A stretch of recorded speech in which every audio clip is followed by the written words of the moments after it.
Hello, ladies and gentlemen, boys and girls, people of all ages, sexualities, and identities, and welcome back to another review of classic comedy TV. And today's review is none other than Going Straight. Going Straight being the kind of sequel to Porridge.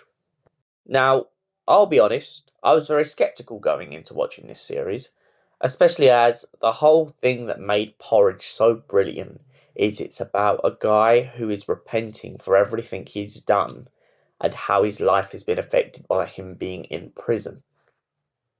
But little did I realise that Going Straight would be the exact love letter that Porridge ever needed. The series starts off with Fletcher leaving the prison and saying he'll never go back, and then comedically getting his coat trapped in the door and end up banging on the door to get it back. But that's not what made this series so brilliant. But what made it so brilliant is even though it's only one series and 6 episodes, it's the simple fact that Fletcher does, in the end, learn his lesson.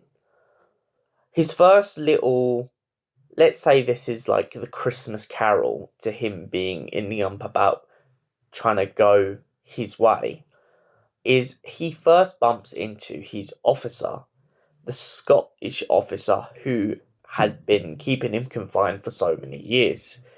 Now, Fletcher and this officer had always been at odds and ends.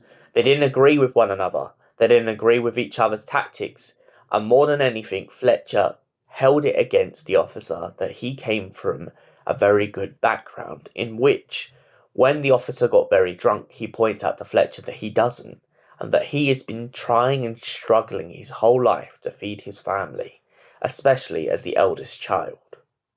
A slight conundrum happens on the train where the security officer almost gets done by the law on the basis that a stranger leaves him a very interesting package and wants him to deliver it to London. This package being obviously a bunch of jewels stolen from a jeweller. Fletcher, knowing that he could hold it against the officer, decides instead to help him out and give him a benefit of the doubt. So he suggests to him, by leaving the package on the train, neither of them will be done and either of them could go their separate ways. As the story continues, Fletcher arrives back home. His life in ruins. His missus has run off with another man, and his daughter Ingrid is getting on with her life. And just to put the nail in the coffin, she's only going out with his cellmate, Gopper, or as he's known in this series, Lenny. Now, of course, as we learned in Porridge, Lenny is a very foolish young man who is just trying to make his way in life. But he has grown, and since being on the outside, he seems to have gotten his life together.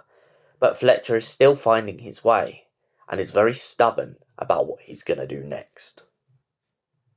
When Lenny points out to Fletcher that he has a van, Fletcher takes this as an advantage to go looking for his old loot, in hopes that it will make him go from rags to riches, just like that.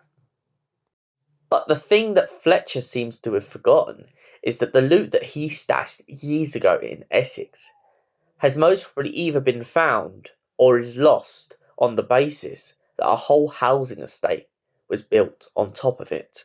Fletcher goes 200 paces to where the loot should be and then realises that he ends up right on top of someone's doorstep. Upon knowing he has no way of getting to the loot, he tries to haggle with the guy who owns the house to get him to build a well right on top of where the loot is supposed to be buried. But sadly for Fletcher, it doesn't work out that way, and instead he goes sailing home in the van. Luckily, Lenny's firm is very understanding when he points out that the tyres have been let down, but this almost lost Lenny his job. Fletcher then goes on to have another problem, the next problem being a young, impressionable teenage girl who is obviously running away from home and not sure what she's doing with her life. She decides to resort to stealing, and Fletcher points out to her that it's not the way. He kindly invites her into his family home, lets her have a shower, and sends her on her way. But there's a snag. She decides to steal his daughter Ingrid's purse and run away. She eventually decides to return the purse and finally goes to odds and ends with Fletcher. Fletcher then cottons on that after them leaving the young girl in the kitchen for too long, as she's too used to stealing, she's nicked the fiver he was going to go out with.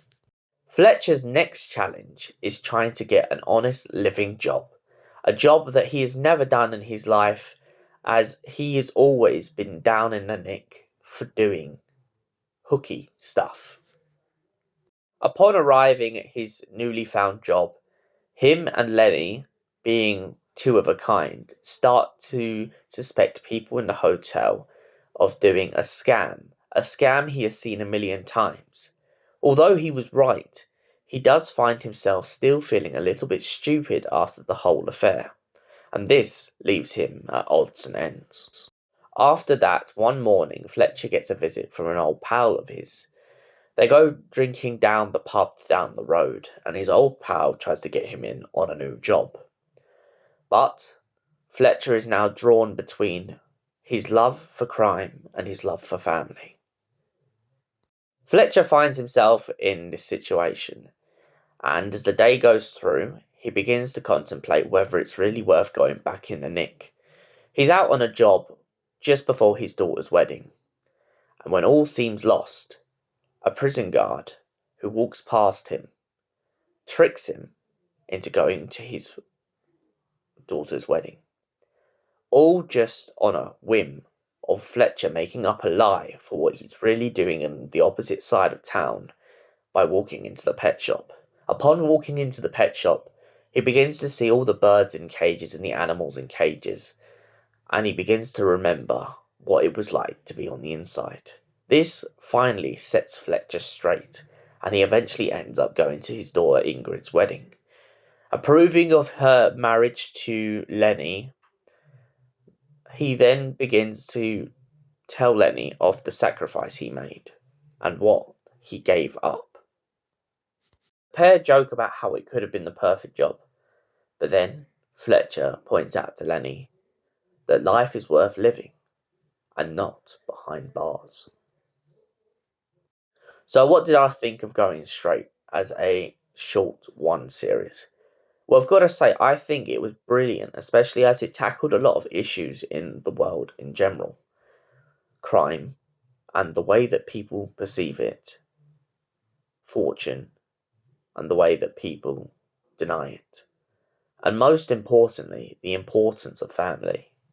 I believe that these issues are very easily highlighted throughout this whole series, and for that reason, I give Going Straight a 10 out of 10. Thank you for watching, and I will see you in another classic review. Until then, stay beautiful.